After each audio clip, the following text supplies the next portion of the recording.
है कि पृथ्वी पर प्राकृतिक सिद्धांत के द्वारा जीवों का विकास होता रहा। ठीक है, उत्तर उद्विकास के सिद्धांत में आप यही लिखेंगे, पृथ्वी पर प्राकृतिक विकास होता रहा। ये केवल इतना आएगा, उद्विकास का सफल होना है। अब इसको समझिए कि क्या है। देखो, वास्तविकता ये है कि यहां अभी मैं रुकूंगा और आपको एक बात बताऊंगा, समझना। बात यह है कि आप माने या ना माने, देखो, ईश्वर है या नहीं है, ठीक, इसे दो तरीके के लोग मानते हैं। एक कहता है कि भाई ईश्वर है और उसमें आस्था रखता है, जो आपको रखनी चाहिए। दूसरा है वो जो ये कहता है कि ईश्वर नहीं है। अब जो कहता है ना ईश्वर नहीं है, इसमें दो वाद आते हैं। ठीक, एक डार्विनिस्टिक एथिस्ट होता है या डार्विन एथिस्ट होता है। ये याद रखना, ये आएगा ह्यूमन फिलोसफीज में, ठीक है, हमारे ज्योग्राफी ऑप्शन में। एक डार्विन एथिस्ट होता है। डार्विन एथिस्ट का मतलब है, चलो, एक डार्विन एथिस्ट होता है और एक मार्क्स एथिस्ट होता है, या मार्क्सियन या मार्क्सवादी एथिस्ट। एथिस्ट का मतलब होता है जो ईश्वर को ना मानता, नास्तिक। ठीक, एक डार्विन का नास्तिकवाद है और एक कार्ल मार्क्स का नास्तिकवाद है। ठीक, दोनों ही कहते हैं कि ईश्वर नहीं है, दोनों ही ईश्वर की कल्पना को एक कल्पना ईश्वर को एक कल्पना मानते हैं।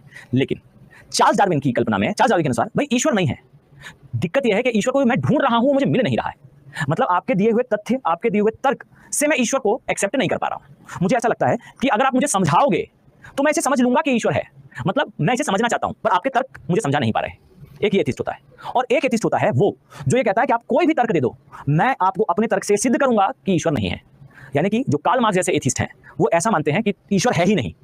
ठीक, और जो डार्विन एथिस्ट हैं, वो ये मानते हैं कि नहीं भाई, ईश्वर है या नहीं मैं ढूंढ रहा हूं, पर मुझे मिल नहीं रहा मेरे तर्कों के अनुसार। ठीक, तो कार्ल मार्क्स ने कहा, सॉरी, चार्ल्स डार्विन ने कहा था, पृथ्वी पर प्राकृतिक चयन सफल रहा था। यानी कि प्रकृति ने सहज रूप से, यहां ध्यान से सुनना, प्रकृति ने सहज रूप से पृथ्वी का चयन करा था यहां जीवन देने के लिए। ये लाइन जिस समय चार्ल्स डार्विन ने लिखी थी, चार्ल्स डार्विन अपनी पूरी लाइफ में ईश्वर को नहीं मानते थे, लेकिन जिस समय उन्होंने लाइन लिखी कि प्राकृतिक चयन हुआ था मानव का और प्रकृति ने ही चयन करा था मानव का, और ये रैंडम सिलेक्शन था, इस लाइन ने पूरे वर्ल्ड को यह बता दिया कि नास्तिकवाद का अंत धर्म पर होता है। क्योंकि कहीं ना कहीं नास्तिक अगर प्रश्न का उत्तर ढूंढ रहा है तो ढूंढते हुए वो ईश्वर तक पहुंच जरूर जाता है। और this is the beauty of geography, that यहां याद रखिए कि पृथ्वी पर जीवन इसलिए है क्योंकि यहां प्राकृतिक चयन हुआ है।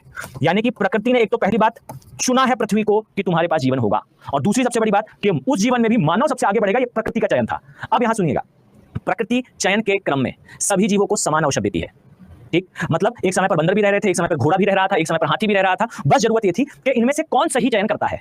प्रकृति ने सबको कहा कि देख लो, मैंने ऊंची ऊंची घास उगा दी है, अब इस घास के मैदान में रहकर बताओ। हाथी ने रहने के लिए आकार बढ़ाया, जिराफ ने रहने के लिए गर्दन बढ़ाई, सरीसृप ने रहने के लिए जगह बनाने के लिए अपनी स्किल बढ़ाई, तैरने की स्किल बढ़ाई, और बंदर ने अपने आप को सीधा खड़ा कर लिया।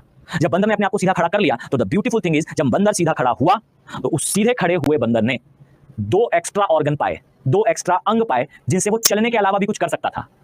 और यहीं से उसने फिर जो है वो विकास करना स्टार्ट करा। जब बॉडी सीधी खड़ी हुई तो एक अंग की कमी, एक अंग का कार्य खत्म हो गया। दो एक्स्ट्रा हाथ आए तो हमने उसका उपयोग चलने के अलावा किसी चीज को पकड़ने में करा। और मानव के विकास में चार सबसे बड़े सोपान ये थे। पहला, सीधे खड़े होना। दूसरा, सबसे इंपॉर्टेंट, आग को कंट्रोल करके हमने हर एक जानवर से अपने आप को आगे कर लिया। ठीक, सीधा खड़ा हो गए, आग को कंट्रोल कर लिया। थर्ड सबसे बड़ा था भोजन को पकाना। किसी और जानवर को यह नहीं पता है कि भाई जो तुम खा रहे हो उस खाने वाली चीज को 4 घंटे बाद तुम नहीं खा सकते, पर अगर उसे पका लो तो उसकी लाइफ बढ़ जाती है। हमने आग को कंट्रोल करा और कंट्रोल करके इस बात को समझा कि हम भोजन पका कर खा सकते हैं, और पका के खाने से, इस भोजन से मृत्यु की संभावना शून्य प्राय हो जाती है। जब हमने भोजन को पका के खाना शुरू कर दिया, हमारी अचानक से जीवन प्रत्याशा बढ़ गई।